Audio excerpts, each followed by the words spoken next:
જ્યોતિષ વિદ્યાથી માલામાલ કરવાની લાલચ આપવામાં આવી છે અને આ માલામાલ કરવાની લાલચે 5 કરોડની ઠગાઈ કરી દેવામાં આવી। પોલીસે ઠગને પકડીને કાર્યવાહી કરી। શોર્ટકટથી રૂપિયા કમાવા લોકો અવનવા પેંતરા કરતા હોય છે અને આવા લોકોની લાલચનો ઉપયોગ કરી રૂપિયા ખંખેરી લેનાર ઠગોનો પણ કમી નથી। ભરૂચમાં આવો જ કિસ્સો પ્રકાશમાં આવ્યો।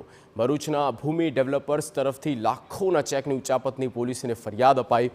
કંપનીમાં એકાઉન્ટન્ટ લલિત પટેલે કંપનીના ચેકથી રૂપિયા 54 લાખ ઉપાડી લીધા।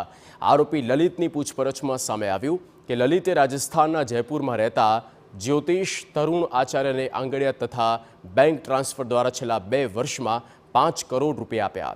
આરોપીએ જ્યોતિષ વિદ્યાથી માલામાલ કરવાની લાલચે 5 કરોડ રૂપિયાની ઠગાઈ કરી। આ મામલે પોલીસ ફરિયાદ નોંધાવતા પોલીસે આરોપીને ઝડપી પાડ્યો છે।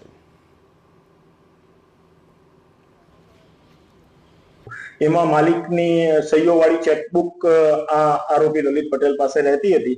તો એ કંપનીના ખાતામાંથી પૈસા ઉપાડીને જુદી જુદી આગળિયા પેઢીઓ મારફતે એને આ 54 લાખ રૂપિયા તો આપી દીધેલા, પરંતુ એ સિવાય પણ ટુકડે ટુકડે ફરિયાદીની જાણ બહાર જે કંપનીના બીજા જુદા જુદા એકાઉન્ટો હતા એ એકાઉન્ટોમાંથી કુલ્લે 4.5 કરોડ રૂપિયા જેટલી માતબર રકમ જે એસ્ટ્રોલોજર એના સંપર્કમાં આવેલો હતો એને આપી દીધેલા છે।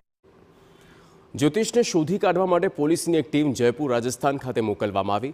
પોલીસે તપાસ બાદ 35 વર્ષના જ્યોતિષ તરુણ ઉર્ફે તરુણ આચાર્ય ઉર્ફે ટાર્ઝન શર્માની અટકાયત કરવામાં આવી। પોલીસ તપાસમાં તરુણ આચાર્ય વિવિધ સોશિયલ મીડિયા એપના માધ્યમથી પોતે એસ્ટ્રોલોજર તરુણ આચાર્ય તથા મુસ્લિમ નામ મૌલવી સુલતાન ચિશ્તી તરીકે જાહેરાત આપી લોકોને દુઃખ દૂર કરવા અને માલામાલ બનાવવાની પણ લાલચ આપીને પૈસા પડાવતો હતો। ત્યારે આ પોલીસે પૂછપરછના આધારે મોટા કૌભાંડના પર્દાફાશની શક્યતાઓ વ્યક્ત કરી છે।